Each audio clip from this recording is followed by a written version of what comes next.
దమ్ముంటే పట్టుకో అంటూ తెలంగాణ పోలీసులకు సవాలు విసిరి చివరకు జైలు పాలైన ఇమ్మడి రవి బాగోతాలు కస్టడీలో ఒక్కొక్కటిగా వెలుగులోకి వస్తున్నాయి. సైబర్ క్రైమ్ పోలీసులు ఇమ్మడి రవిని 2వ రోజు కస్టడీకి తీసుకుని విచారించారు.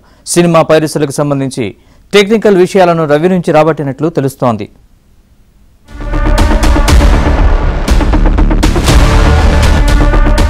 తెలుగు రాష్ట్రాల్లో సంచలనం సృష్టించిన ఐబొమ్మ వెబ్సైట్ నిర్వాహకుడు ఇమంది రవిని పోలీసులు కస్టడీలోకి తీసుకొని విచారిస్తున్నారు. 2వ రోజు కస్టడీలో హ్యాకింగ్ కు సంబంధించిన టెక్నికల్ విషయాలను రాబట్టినట్లు తెలుస్తోంది. రవిని అరెస్టు చేసిన సమయంలో అతని వద్ద నుంచి 34 హార్డ్ డిస్క్లను పోలీసులు స్వాధీనం చేసుకున్నారు. అందులో దాదాపుగా 21,000 సినిమాలున్నట్లు గుర్తించారు. స్వాధీనం చేసుకున్న వాటిలో వివిధ డిజిటల్ పరికరాలున్నాయి. అందులో ఉన్న డేటాను డీక్రిప్ట్ చేయడం పోలీసులకు సవాల్గా మారింది. రవి పోలీసుల కస్టడీలో ఉండడంతో అతని ముందే ఎథికల్ హ్యాకర్ల సహాయంతో డేటాను విశ్లేషించినట్లు తెలుస్తోంది.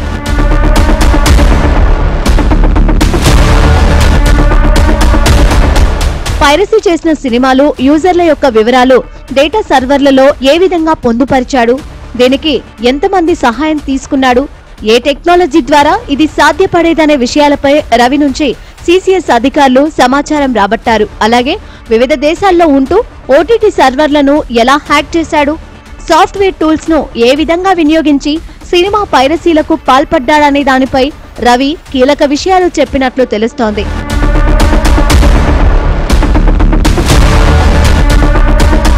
ఇమంది రవి విదేశాల్లో ఉంటూ 100కి పైగా డొమైన్స్ కొనుగోలు చేశాడు. ఒక సైట్ బ్లాక్ అవ్వగానే మరొక కొత్త మిర్రర్ సైటు ఏర్పాటు చేసేవాడు. ఈ డొమైన్లను ఎక్కడ రిజిస్టర్ చేశాడనే దానిపై కూడా పోలీసులు వివరాలను రాబట్టినట్లు తెలుస్తోంది.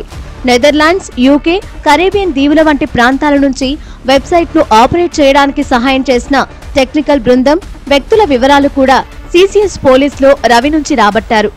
50 లక్షల మంది యూజర్ల డేటాను ఎవరెవరికి ఏ విధంగా సాంకేతికంగా విక్రయించాడు, ఐబొమ్మ సైట్కు బెట్టింగ్, గేమింగ్ యాప్లకు మధ్య సాంకేతికంగా ఉన్న సంబంధం ఏమిటి, ట్రాఫిక్ డొమైన్లను ఎలా ఏర్పాటు చేసుకున్నాడు అనే దానిపై కూపీలాగారు. ఈ గ్లోబల్ నెట్వర్క్ లో ఎవరెవరు ఉన్నారు, ఏ దేశాల నుంచి ఆపరేట్ చేస్తూ ఉన్నారని ఇమంది రవిపై అధికారులు ప్రశ్నలు కురిపించారు.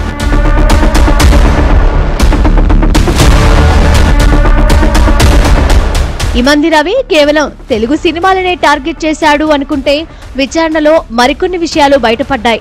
తమిళ, హిందీ వెబ్సైట్ల నుంచి క్రిప్టో కరెన్సీ ద్వారా పెద్ద ఎత్తున సినిమాలు కొనుగోలు చేసినట్లు వెల్లడైంది. బెట్టింగ్ యాప్స్ ద్వారా వచ్చిన డబ్బులతో వ్యూవర్స్ ను పెంచుకోవడానికి క్వాలిటీ కంటెంట్ ను కొనుగోలు చేసి పోస్ట్ చేసినట్లు విచారణలో తేలింది. ఇందుకోసం కరేబియన్ దీవుల్లో ప్రత్యేకంగా ఆఫీసు ఏర్పాటు చేసుకుని 20 మంది సిబ్బందితో పోస్టింగులు చేసినట్లు విచారణలో బయటపడింది.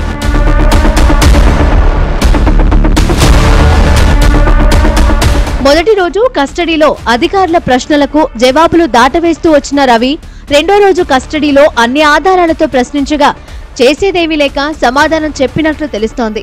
దీంతో రవిపై పోలీసులు మరో 3 సెక్షన్లు జోడించారు. ప్రహ్లాద్ అనే వ్యక్తి పేరు మీద పాన్ కార్డ్, బైక్ లైసెన్స్, ఆర్సీలు తీసుకున్నట్లు గుర్తించారు.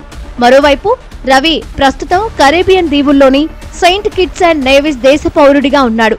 గతంలో ఇండియాలో ఉన్న పౌరసత్వాన్ని రద్దు చేసుకుని కరేబియన్ దేశస్థుడిగా కొనసాగుతున్నాడు. దీంతో ఫారినర్స్ యాక్టివ్ ను పోలీసులు జోడించారు.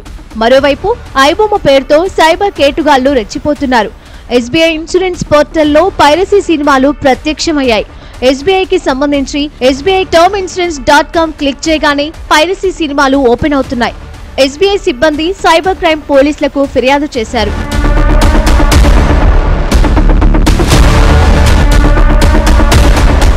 మరోవైపు రవి కేసును ఉచితంగా వాదించేందుకు విశాఖపట్నానికి చెందిన న్యాయవాది సలీం ముందుకొచ్చారు. రవి తండ్రి అప్పారావును కలిసిన సలీం కొన్ని పేపర్లపై సంతకాలు పెట్టాలని కోరగా అందుకు అప్పారావు తిరస్కరించాడు.